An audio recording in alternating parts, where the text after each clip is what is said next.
সন্তান ল্যাংড়া হোক, আতুর হোক, বোবা হোক, কোন মা এবং বাবা আজও এমন ইতিহাস নাই হুজুরের কাছে দোয়া চাইছে, হুজুর দোয়া করেন আমার ছেলেটা ল্যাংড়া, বিছানা পেশাব পায়খানা করে, আতুর, বোবা, ভালো করে কথা বলতে পারে না, আপনি দোয়া করেন আল্লাহ যেন মরণটা দিয়ে দেয়। এমন দোয়া কোন মা এবং বাবা জিন্দগিতে কোনোদিন চায় না, বরং দোয়া চায় হুজুর গো দোয়া করেন আমার ল্যাংড়াটারে আল্লাহ যেন বাঁচায় রাখে, আমার খানাটারে আল্লাহ যেন বাঁচায় রাখে। যদিও কিছু করতে পারে না, আমি মা আমি বাবা তারে একটা নজর দেখে আমার চোখ ঠান্ডা করে, ঠিক কিনা? আপনি দোয়া করেন খেদমত করে গুরুস্থানে পৌঁছায় দেওয়ার জন্য, আর আপনার মা এবং বাবা আপনার জন্য দোয়া করে পৃথিবীতে বেঁচে থাকার জন্য। এই পার্থক্যের কারণে মা এবং বাবার হক আদায় করা সম্ভব। আরো যেরকম আল্লাহ বলেন, ও দুনিয়ার মানুষেরা ওয়াকুর রাব্বিরহামহুমা কামা রাব্বায়ানি সগীরা। অনেক সন্তান এমন আছে মা এবং বাবার সাথে নাফরমানি করেছে, বেয়াদবি করেছে, কবর জগতে চলে গিয়েছে, ওয়াজ তাফসীর আয়েশা অনুতপ্ত হয়েছে, খেদমত করতে মন চায়। এখন তো এরা নাই, কেমনে মা এবং বাবার খেদমত করবে? আল্লাহ তাআলা শিক্ষা দিয়েছেন, নবী গো ওয়াকুর রাব্বিরহামহুমা কামা রাব্বায়ানি সগীরা। আপনি বলুন মা এবং বাবার জন্য দোয়া করুন এইভাবে, রব্বি ও আমার পালনেওয়ালা আল্লাহ, ইরহামহুমা মা এবং বাবার উপরে রহম করো, কামা রাব্বায়ানি সগীরা যেরকম আমার মা এবং বাবা আমাকে বাল্য জীবনে লালন পালন করেছে, যেরকম, ঠিক কিনা? আপনার মা চলে গিয়েছে, আব্বা পৃথিবী থেকে চলে গিয়েছে, এখন তো খেদমত করার সুযোগ নাই।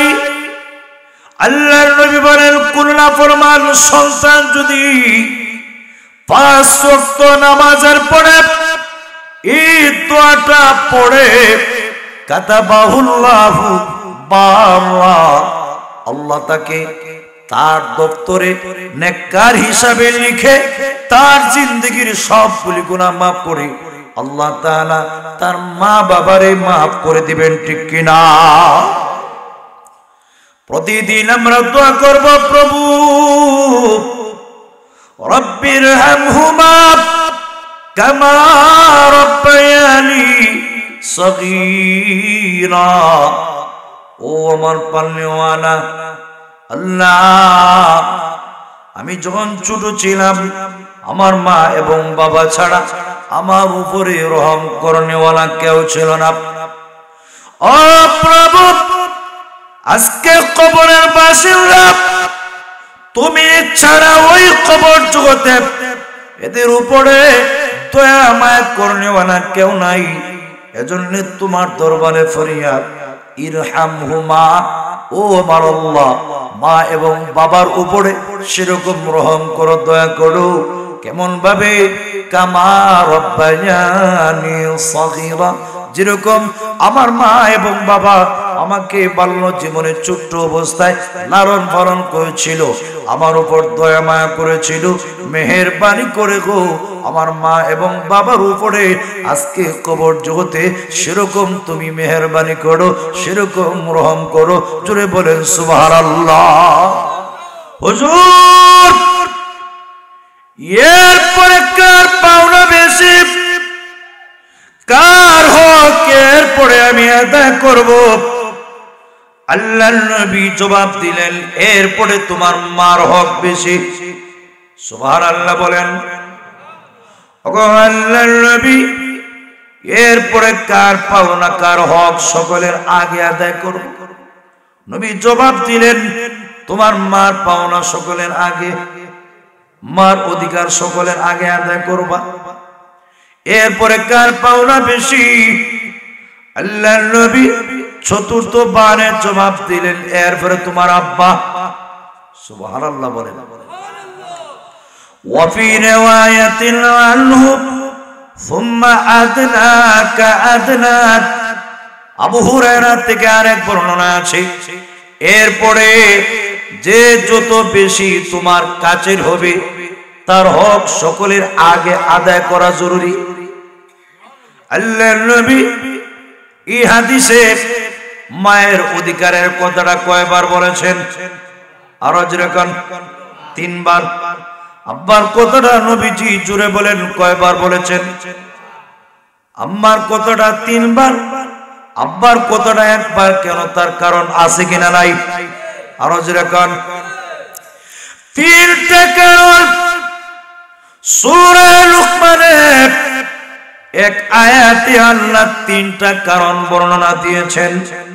আল্লাহ বলেন, হাবালাতু উম্মুহু ওয়াহনান আলা ওয়াহনিন ওয়া ফিসালুহু ফি আমাইন আনিশকুর লি ওয়া লিওয়ালিদাইক ইলাইয়াল মাসির। জোরে বলেন আল্লাহু আকবার। ভাইরা আমার, 1 নম্বর কারণ হইল আমার মা আমাকে পেটে ধারণ করেছে নিম্নে 6 মাস, উপরে 2 বছর। একজন সন্তান হানাফি মাযহাব মতে নিম্নে 6 মাস, উপরে 2 বছর পর্যন্ত মায়ের পেটে থাকতে পারে।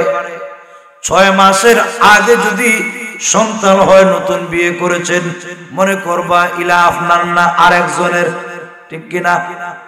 5.5 মাসের মাথায় নতুন বউ সন্তান, মনে করবেন আগের থেকে প্রোডাকশন নিয়ে আসছেন, আপনার না, যেরকম, ঠিক কিনা? ওই যে মা আপনাকে পেটে নিয়ে একটার পর আর একটা কষ্ট করেছে। আল্লাহু আকবার। যুবক রে, ও যুবক, বিয়ের পরে তুমি তোমার মাকে ভুলে যাও। অনেক সন্তান এমন আছে, বিয়ের আগে ছেলেটা বড় খুব ভালো ছিল, বিয়ের পরে দেখা যায় মার কথা মানে না, আব্বার কথা মানে না। এমন যুবক আল্লাহর জমিনে আছে কিনা নাই? ও যুবক, তুমি কি জানো তোমার মাকে কত কষ্ট দিয়া দুনিয়াতে আগমন করেছো? যেদিন আপনি আমি মায়ের পেটে আসছিলাম, ওই দিন পরেই, ওই দিনের পর থেকে আমার মায়ের মধ্যে দুর্বলতা, বিভিন্ন ধরনের উপসর্গ। ভালো করে আমার মা কিন্তু খাইতে পারে নাই, ঘুমাইতে পারে নাই, চোখের মধ্যে জাফসা জাফসা ভাব, বমি বমি ভাব, হাত পা ফুলে গিয়েছিল, একটার পর আরেকটা দুর্বলতা। কত রাত গেছে, আমার মা কিন্তু আমাকে নিয়ে ঘুমাইতে পারে নাই, ঠিক কিনা? এই যে কষ্ট, এই কষ্ট একমাত্র আমার মা করেছে। পৃথিবীর কোন পুরুষ এমন কষ্টের সম্মুখীন হয় নাই। এই কারণে আল্লাহর নবী মায়ের হকের কথাটা 3 বার বলেছেন, ঠিক কিনা? আমরা সমাজে যারা নারী পুরুষের সমান অধিকার দিতে চাই, তাদের কাছে 3টা প্রশ্ন করি। 1 নম্বর প্রশ্ন, সমান অধিকার দিবা ভালো কথা, সুবিধার বেলা না অসুবিধার বেলায় দিতে হবে? আমরা সমাজে যারা নারী পুরুষের সমান অধিকারের স্লোগান দেয়, এটা একটারও মতলব ভালো না। যেরকম, ঠিক কিনা? আরো যেরকম, ঠিক কিনা? আমাদের মা বোনদের ক্ষেত মাঠে নামায়া মতলব হাসিল করার জন্য বাটপারি স্লোগান দিয়া ইজ্জত সম্ভ্রম নষ্ট করার জন্য পশ্চিমাদের এই ঐতিহাসিক স্লোগান চলে কর, ঠিক কিনা?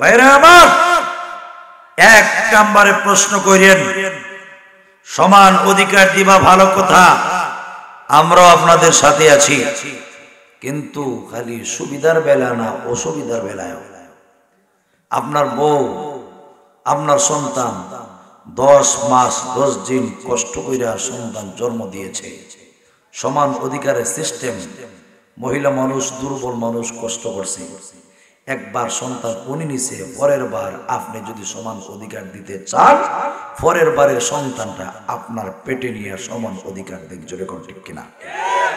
আরো জোরে কোন ঠিক কিনা?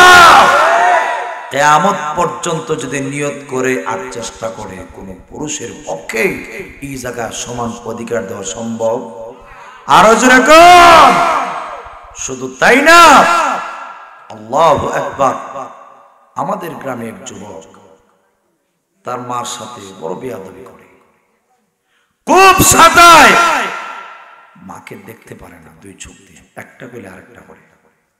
যেদিন সে বিয়ে করছে, সন্তানের মালিক হলে, তার বউর হালত দেখে কয়, ইয়া আল্লাহ, আমার স্ত্রী যদি আমার সন্তানকে জন্ম দিতে গিয়ে এত কষ্ট করলো, আমি যেদিন জন্মগ্রহণ করেছিলাম আমিও তো সেম আমার মাকে এইভাবে কষ্ট দিয়ে দুনিয়াতে আগমন করেছি।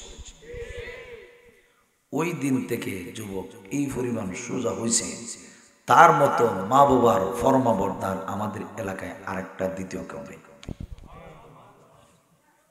এক নাম্বার কষ্ট গর্ভ 10 মাস 10 দিন, এরপরে প্রসবের যে কষ্টটা, ওয়াহানান আলা ওয়াহনিন আয় দুরফান আলা দুরফিন, 2 নম্বর যে দুর্বলতা, আল্লাহু আকবার, সন্তান আসবে, মা অজ্ঞান হইয়া জমিনে পড়ে থাকতো, রক্তমাখা জামা, আব্বার কাছ থেকে বিদায় নিয়ে নিত, আশেপাশের সবের কাছ থেকে বিদায় নিয়ে নিত, আমার মনে হয় আমি আর বাঁচব না। এই অবস্থায় আমার মা এত দরদি, কান্নার আওয়াজে মুহূর্তের ভিতরে হুঁশ ফিরত আয়োজনে কর ঠিক কিনা? এমনি কে বলে, কে গো আমার সন্তানকে একটা নজর আমার কোলে দিয়ে আমি দেখতে চাই। আশেপাশের মহিলাগুলি ডাক দিয়ে বলে, তুই কত নিষ্ঠুর গো, যে সন্তানের কারণে না একটু আগে তোর জান বের হয়ে যাওয়ার উপক্রম ছিল, এই সন্তানকে তুই কেমনে কোলে নিবে? আমার মা জবাব দিত, তোরা বুঝবে না, আমার সন্তানকে একটা নজর দেখার খাতিরে আমি মা 10 মাস 10 দিনের ব্যথা মুহূর্তের ভিতরে বলে গিয়েছি। এই যে কষ্ট, প্রসব ব্যথার কষ্ট, একমাত্র জুড়ে বলেন কে বরদাস্ত করেছে? একমাত্র মা। সুতরাং যারা সমান অধিকার দিতে চায়, তারা তো ওই জায়গায় সন্তান পেটে নিয়ে প্রসব কইরা সমান অধিকার দেবে। জোরে কোন ঠিক কিনা? পারবো নি কি আমাকে পর্যন্ত নিয়ত করলেন? 3 নম্বর কারণটা হচ্ছে ওয়াফিসাদুহু ফি আমাইন, সন্তানকে বুকের দুধ পান করাইছে মা 2টা বছর 2.5 বছর। এই যে কষ্ট, একমাত্র মা ছাড়া পৃথিবীর কেউ ওই জায়গায় শরীক ছিল না। একমাত্র জনম দুঃখিনী মা। রাত 1টা 2টা 3টা এনি টাইম যখনই আপনি বুকের দুধের জন্য কান্নাকাটি করেছেন, মার কোনো দুর্বলতা নাই, কোনো ধরনের কোনো দুর্বলতা নাই। আপনি আমি তো নাক ডাকে ঘুমাই ঠিকই, কিন্তু আমার স্ত্রী ঘুমায় না, আমার আব্বা ঘুমায় ঠিকই, আমার মা কিন্তু ঘুমায় না। এনি টাইম সন্তানকে বুকের দুধ পান করাতে বাধ্য। ও যুবক, এই যে মাঘ মাসের শীত, ডান দিকে যখন পেশাব করে দিয়েছেন, আমার মা এই অবস্থায় আপনাকে ডান দিকে রেখে দেয় নাই, বাম দিকে আপনাকে পরিবর্তন করেছে, বাম দিকে পেশাব করে দিয়েছেন, বুকের উপর একটার পর আরেকটা খেতা পরিবর্তন করেছে, কিন্তু এরপরেও আপনাকে ঠান্ডায় রাইখা আপনাকে কষ্ট দেয় নাই। যেরকম ঠিক কিনা? এজন্য আল্লাহ বলেন, ও দুনিয়ার যুবকেরা, ওয়াকফিদ লাহুমা জানাহাত যুল্লি মিনার রাহমা ওয়া কুর রাব্বিরহামহুমা কামা রাব্বায়ানি সগীরা। দুনিয়ার যুবকেরা রে, মা এবং বাবার সামনে নম্রতার বাজু বিছিয়ে দাও। এর মানে হইল মা এবং বাবার সামনে নত হয়ে যাও। মা এবং বাবার সামনে অহংকারী চলবে না, কোনো তাকাব্বুরি চলবে না। ও যুবক, আজকে তুমি টাকার মালিক, আজকে সুন্দরী নারী পেয়েছো, আজকে তুমি অট্টালিকার মালিক হয়েছো, ডিগ্রির মালিক হয়েছো। যুবক, তোমার সব কিছুর জন্ম হয়েছে মা এবং বাবার পেশাবের রাস্তা দিয়ে, ঠিক কিনা? আরো যেরকম ঠিক কিনা? নবীর একজন সাহাবী আল্লাহর নবীর কাছে গিয়ে ফরিয়াদ করলেন, ইয়া রাসূলুল্লাহ, আমার বুড়ি আব্বা আম্মা দুজন জিন্দা আছেন। তখন নবীজি, আমার বাল্য জীবনের সব ইতিহাস স্মরণ আছে, এজন্য আমি আমার মা এবং বাবার পেশাব পায়খানা পরিষ্কার করি। আমি নাক ছিটকাই না, আমি ঘৃণা করি না। কেন জানেননি? বাল্য জীবনের সব ইতিহাস আমার স্মরণ আছে। আমি স্বয়ং দেখেছি মা এবং বাবা কত কষ্ট করে সন্তানকে লালন পালন করে। ইয়া রাসূলুল্লাহ, এবার জানতে চাই, আমার মা বাবা যেরকম আমাকে বাল্য জীবনে পেশাব পায়খানা পরিষ্কার করেছে, বৃদ্ধ অবস্থায় আমি আমার মা এবং বাবার পেশাব পায়খানা পরিষ্কার করি। জানতে চাই গো, আমি কি আমার মা এবং বাবার হক আদায় করতে পেরেছি? সুবহানাল্লাহ বলতেন না? আল্লাহর নবীজিকে বলেন, না, তুমি তোমার মা বাবার হক আদায় করতে পারো নাই। কেন গো পারলাম না? দুরু খেদমতের মধ্যে বেশ কমটা কোথায়? আল্লাহর নবীজিকে বলেন, সাহাবী রে, তোমার খেদমত এবং তোমার মা বাবার খেদমতের মধ্যে আকাশ এবং জমিনের পার্থক্য, ঠিক কিনা? সন্তান যতই নেককার হোক, যতই পরমাবর্তার হোক, বুড়া মা এবং বাবা বিছানার মধ্যে পেশাব পায়খানা করো, হায়াত লম্বা হোক, এমন কোন সন্তান দুনিয়াতে নাই যে হুজুর দোয়া করেন আমার মা এবং বাবা বিছানায় পেশাব পায়খানা করি, আল্লাহ যেন হায়াত আরো বাড়ায়া দেয়, বেশি বেশি পেশাব পায়খানা করো। এমন দোয়া কোন সন্তান কোনদিন কারো কাছে চায় না। বরং গিয়া কই, হুজুর দোয়া করেন আল্লাহ যেন রহম করে। কি রহম করে? মা এবং বাবায় বিছানায় পেশাব পায়খানা করে, আল্লাহ যেন ইমানের হালতে মরণটা দিয়া দেয় এমন দরখাস্ত করে। কিন্তু অপর দিক দিয়া সন্তান ল্যাংড়া হোক, আতুর হোক, বোবা হোক, কোন মা এবং বাবা আজও এমন ইতিহাস নাই হুজুরের কাছে দোয়া চাইছে, হুজুর দোয়া করেন আমার ছেলেটা ল্যাংড়া বিছানায় পেশাব পায়খানা করে, আতুর, বোবা, ভালো করে কথা বলতে পারে না, আপনি দোয়া করেন আল্লাহ যেন মরণটা দিয়ে দেয়। এমন দোয়া কোন মা এবং বাবা জিন্দেগিতে কোনোদিন চায় না।